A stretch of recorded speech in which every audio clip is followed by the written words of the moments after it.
Hello friends, இன்றைக்கி நம்ம cook with குட்டியில் மொச்சப்பயிறு குழம்பு தான் செய்ய போகிறோங்க. இந்த மொச்சையை வச்சு நம்ம புளிக்குழம்பு தான் செஞ்சுருக்கோங்க யூஸ்வலாக.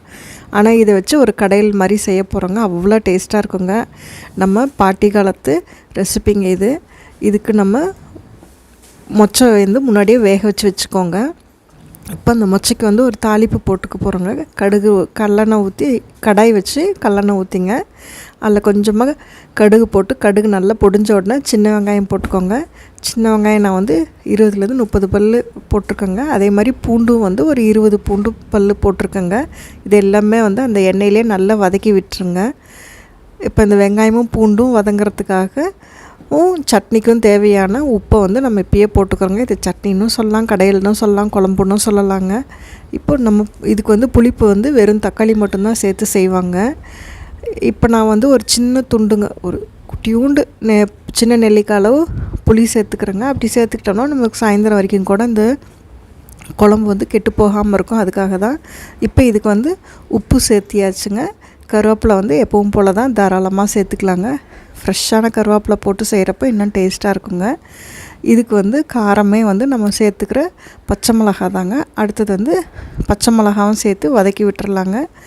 பூண்டும் வெங்காயமும் தாராளமாக சேர்த்துக்கிட்டிங்கன்னா அவ்வளோ நல்லா இருக்குங்க. பூண்டு நம்ம இந்த மொச்சையில் வாய்வு வரும், கேஸ் இருக்கும் அப்படின்லாம் சொல்லுவாங்க. நம்ம பூண்டு இவ்வளோ போட்டிருக்கோம் இல்லைங்களா, அதனால் அதனுக்காக நீங்கள் ஒன்றும் கவலைப்பட தேவையில்லைங்க. அப்படியே உங்களுக்கு வாய்வு இருக்குது, மொச்சை சாப்பிட்டா அப்படின்னு நினைக்கிறவங்க அது வேக வச்ச தண்ணியை வடிச்சிட்டு அந்த தண்ணி யூஸ் பண்ணாமல் வெறும் மொச்சப்பருப்பை மட்டும் யூஸ் பண்ணிக்கலாங்க. இது அவரைப்பருப்புன்னு சொல்லுவாங்க மேட்டூர், கொங்குட் பெல்ட்டில் ஃபுல்லாங்க, ஈரோடு அந்த பக்கம்லாம். ஆனால் இங்கே சென்னையில் இதுக்கு மொச்சன்னு தான் சொல்கிறாங்க. இப்போ இதுக்கு காரத்துக்கு தேவையான பச்சை மிளகாவும் சேர்த்து வதக்கி விட்டுட்டாங்க. கடைசியாக அரை ஸ்பூன் மிளகும் 1 ஸ்பூன் அளவுக்கு ஜீரகமும் சேர்த்துக்கிறோங்க. இந்த ஜீரகம் சேர்த்துனா தான் இதுக்கு நல்ல வாசனை கொடுக்குங்க. அதுக்காக தான் இங்கே பாருங்கள், நான் மொச்சையை முன்னாடியே குக்கரில் சாப்பாட்டோடு சேர்த்து 3 விசில் விட்டு வேக வச்சு வச்சுருக்கேங்க. நீங்கள் தனியாக கூட வேக வச்சுக்கலாங்க. அது நல்ல பூ மாதிரி வெந்து வந்திருக்குங்க. இப்போ இது எல்லாமே நல்லா வேகிறதுக்காக நம்ம மூடி வச்சு வேக வைக்கிறோங்க. தக்காளி நல்லா அந்த தோல் உறிஞ்சி வர அளவுக்கு நல்லா வெந்துருச்சு பாருங்கள். இப்போ நம்ம வேக வச்சு வச்சுருக்க மொச்சையை இது கூட சேர்த்துட்டோங்க. நான் மொச்சைக்கும் 2-3 உப்பு போட்டு தான் வேக வச்சுருந்தாங்க. அதனால் உப்பு மட்டும் பார்த்து சேர்த்துக்கோங்க. காரம் உங்களுக்கு இன்னும் தேவைப்படுதுன்னா நீங்கள் 2 காஞ்ச மிளகா கூட போட்டு அரைச்சிக்கலாங்க.